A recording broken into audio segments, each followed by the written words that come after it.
Everyone and his dog appears to have been invited on Donald Trump's Board of Peace.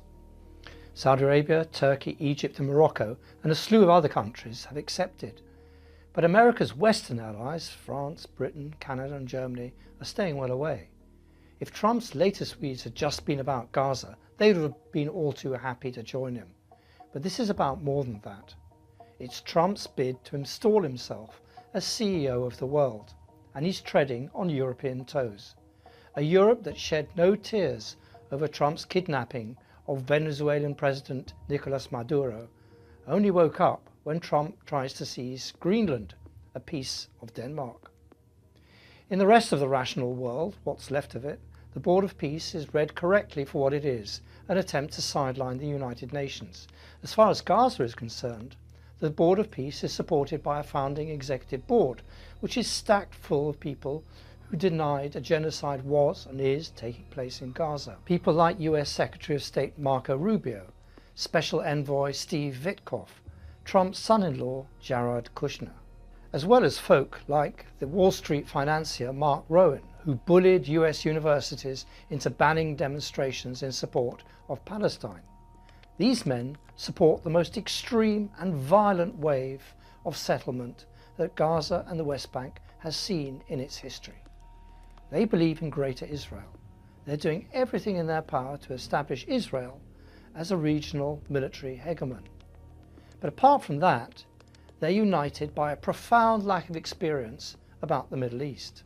The one person on the executive board who has experience of the region, if you call invading Iraq and unleashing a devastating 7-year civil war experience, is Britain's very own Tony Blair. Blair, however, represents no one but himself. The British government has been careful to make that clear by distancing itself from its former Prime Minister.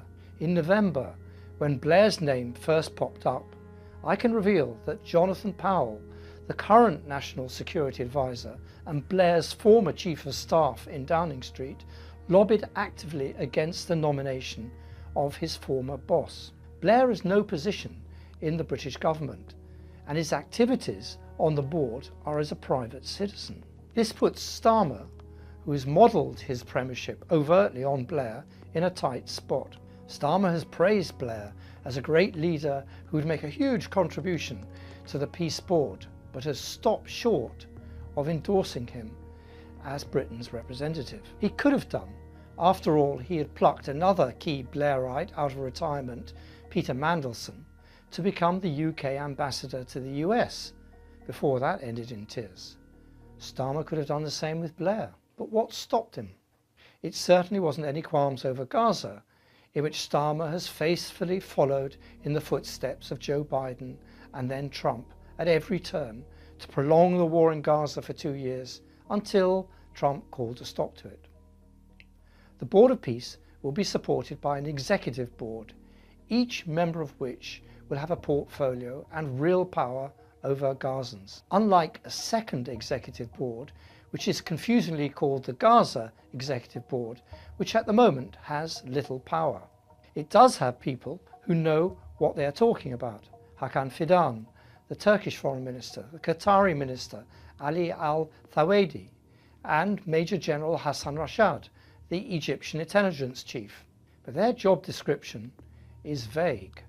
The White House statement announcing the Board of Peace said that this executive body would help support effective governance and the delivery of best-in-class services that advance peace, stability and prosperity for the people of Gaza, which could mean anything or nothing. Turkey and Saudi Arabia's motive for wanting to stay in Trump's tent cannot be taken as signs of their acquiescence. Saudi Arabia remains deeply opposed to Israel, and this has little to do with love for the Palestinians. It's because it now regards Israel's attempts to fragment Syria and Yemen and install itself as the gatekeepers of the Red Sea and the Horn of Africa as a threat to its national security. The same goes for Egypt. Their collective plan is to keep a toehold in Gaza, and for that the only guarantee of stopping Israel's ethnic cleansing will be Turkish troops on the ground, something that Israeli Prime Minister Benjamin Netanyahu has repeatedly vowed to oppose. So this board of peace is looking increasingly like a board of conflict, in which the old issues will be fought out. Even so, Saudi is closely aligned to the Palestinian Authority and more hostile to Hamas than Turkey or Qatar are, but those divisions are down the line. To tilt the balance of power in Israel's favour, there are a gaggle of advisers, some with deeply problematic recent histories. Men such as businessman and rabbi Aryeh Lightstone, a staunch defender of the settlers who is heavily involved in the creation of the Israeli-backed aid distribution mechanism Gaza Humanitarian Foundation, at whose sites more than 2,000 Palestinians were gunned down by live fire. Right at the bottom of this pecking order are the Palestinians who will actually run Gaza itself. This is supposed to be a technocratic government, but only 2 of the names put forward by all the Palestinian factions made it onto the list. The most problematic character is the man in charge of security. Sami Nasman, a retired senior Palestinian Authority security officer, was sentenced in absentia by a Gaza court to 15 years in prison for inciting chaos and allegedly orchestrating assassination attempts against Hamas leaders. Nasman has been in exile ever since. It's unlikely he will return in the near future. With a cast of characters like these, what could possibly go wrong? Their first task will be to get the second phase of the ceasefire going. That's supposed to come about when Israel withdraws from the so-called Yellow Line, almost back to the old borders of Gaza, and Hamas and Islamic Jihad are supposed to disarm. But Witkoff put all the emphasis on disarmament. Failure to do so, he warned, would bring serious consequences. What, a return to war? There was not one word about Israel's obligation to withdraw from the Yellow Line, from which it has been advancing. It now occupies over 60% of Gaza's territory. Nor did Witkoff acknowledge over 1,000 ceasefire infringements and the deaths of up to 450 Palestinians since the ceasefire was signed in October. Blair's statement was similar. He didn't mention the word Palestine once. He said he did not want to reconstruct Gaza as it was, but as it could and should be. As dictated by whom? What authority does Blair, a private citizen, or Trump have to dictate how Palestinians should run their affairs? Jonathan Powell and the British state are absolutely right to put as much distance between themselves and Blair and his Board of Peace as possible.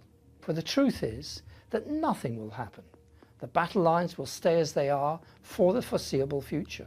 For Hamas or Islamic Jihad fighters to disarm under these conditions would be tantamount to committing suicide. The siege will be maintained. Israeli forces will continue to occupy over half of Gaza, and no international forces will arrive to police this mess, and over 2 million Palestinians will continue to live out of tents. Blair was one of the architects of the policy of barring Hamas from the negotiating room while it refused to recognize Israel.